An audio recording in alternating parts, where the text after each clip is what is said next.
안녕하세요. 프라이빗 라운지 이준 원장. 이전 원장입니다. 오늘은 이제 자가늑연골과 기증늑연골의 장단점에 대해서 서로 비교해보는 시간을 가져보도록 하겠습니다.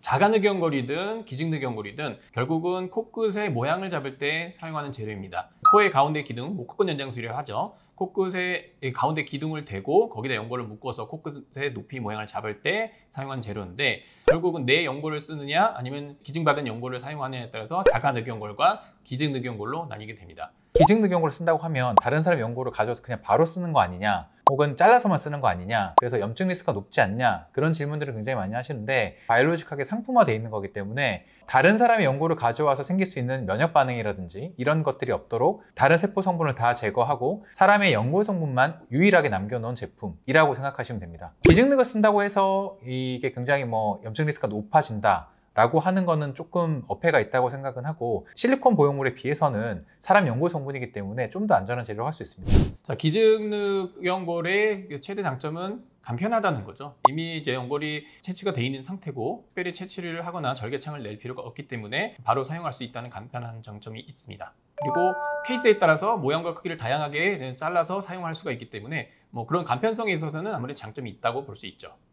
단점으로 논문적으로 보면 흔히들 걱정하시는 염증 리스크가 훨씬 높다든지 하는 거에 대한 내용은 사실 많지 않은 편이고, 기본적으로는 어쨌든 사람 연골 성분이고 바이올로직하게 처리된 상품이기 때문에 자가늑연골에 비해 염증의 리스크가 월등히 높다라고 할 수는 없습니다.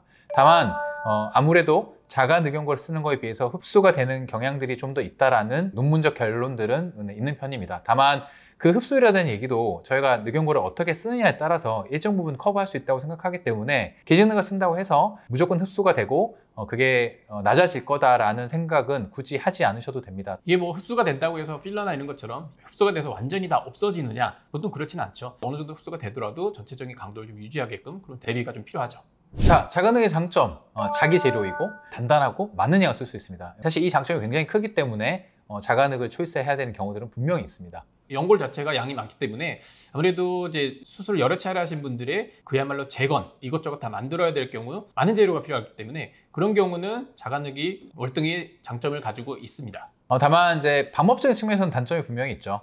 기증늑에서는 하지 않아도 되는 여기 흉터 라인을 만들고 그다음에 자기 조직을 떼서 와야 된다라는 그런 단점들은 분명히 존재합니다. 또 하나 제가 자가늑연골 단점으로 논할 수 있는 것은 와핑 현상이라고 할 수 있겠습니다. 와핑 현상은 저희가 채취를 해서 상온에 뒀을 때 원래 모양과 다르게 연골이 좀 뒤틀어진다든지 틀어진다든지 휘는 현상을 얘기를 합니다. 그런 문제를 최대한 예방하기 위해서 자가늑연골 채취를 수술 전에 먼저 시행하게 되고, 필요하다면 와핑 현상에 따라서 저희가 카빙을 통해서 와핑 현상이 일어나는 걸 최소화하려고 노력을 하고 있습니다. 그리고 만약에 와핑이 일어났다 손 치더라도 와핑이 된 연골들을 두 개를 겹쳤음으로써 와핑된 모양을 스트레이트하게 만들 수 있기 때문에 크게 걱정하지 않으셔도 된다고 생각합니다. 자가늑연골을 써야 되는 경우들, 첫 번째, 심한 구축코. 코가 너무 짧게 들려있고 완전히 피부가 쪼그라들어 있는 코에서 길이를 연장하고 높이를 높여야 되는 상황들에서는 안에 지지대가 굉장히 단단하고 충분히 지지할 수 있는 구조를 만들어줘야 되기 때문에 가능한 자가늑연골을 써서 만들어주는 게 맞겠죠. 꼭 구축이 아니더라도 본인 연골 자체가 좀 너무 약하기 때문에 또 강한 재료가 필요할 경우는 자가늑연골을 쓰게 되죠. 요즘의 경우는 전 티나도 좋으니까 무조건 높게 화려하게 해요.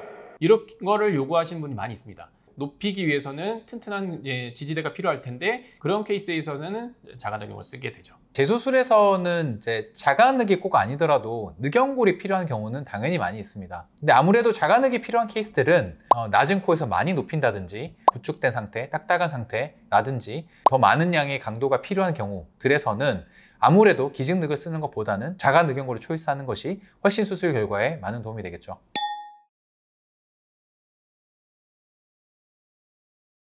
자가늑을 썼는데 자가늑을 쓴 부분이 변형이 오거나 좀 휘었다. 그러면 이제 휨 연골을 다시 재활용하면 결국 똑같은 이제 결과가 얻을 수가 있기 때문에 기둥으로서의 이제 역할을 못하는 자가늑연골 같은 경우는 제거를 하고 새로 채취를 사용하는 게 더 좋죠. 기존에 썼던 연골이 스트레이트하게 좀 온전하게 남아 있다면은 당연히 그건 재활용을 해야죠. 그래서 부족하면은 연골을 귀연골이나 이렇게 떼서 이제 보강을 하면서 이제 다시 갈 수가 있지만, 가능하면은 이제 기존에 썼던 이제 자가늑연골은 최대한 이제 보존을 하면서 재활용을 하게 되죠.